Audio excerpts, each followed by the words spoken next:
రోజున ఏం చేయాలి? ఈ రోజున అంటే ఈ పుష్య శుద్ధ ఏకాదశి నాడు ఏం చేయాలి అంటే పరమేశ్వరుని ధ్యానం చేస్తూ, ఈ ఉత్తరంలో ఒక ద్వారం ఉందని నాకు తెలుసు, ఆ ద్వారాన్ని తెరిపించాలని నాకు తెలుసు, దాన్ని తెరిపించగలిగింది మా అమ్మ ఆశీర్వచనం.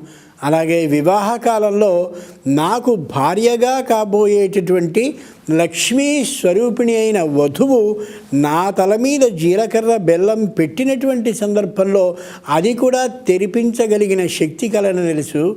ఇప్పుడు నువ్వు అంటే పరమేశ్వరుడు అయిన నువ్వు నేను నిన్ను ధ్యానిస్తున్నటువంటి సందర్భంగా ఈ ధ్యానం ద్వారా నా ఉత్తర ద్వారాన్ని అలా తెరిచి దానిలో నువ్వు నాకు దర్శనం ఇయ్యవలసిందని ప్రార్థించినట్టయితే ఈ ఉత్తర ద్వారం మనం దర్శించేలా అవుతుంది.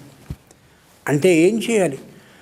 పరమేశ్వరుడికి సంబంధించిన ఏదో ఒక శ్లోకాన్నో పద్యాన్నో కీర్తననో మరొకదాన్నో సంపూర్ణమైనటువంటి ఇష్టంతో రెండు కనులు మూసుకుని ధ్యాన స్థితిలోనికి కానీ వెళ్ళి అలా ఒకసారి ఇక్కడ పరమేశ్వరుడు ఉన్నాడనే ఊహతో కానీ చూస్తే నిశ్చయంగా ఉత్తర ద్వార దర్శనం అవుతుంది. ఆ దర్శనానికి అనుగుణంగా ముందు ద్వారం తెరుచుకుంటుంది.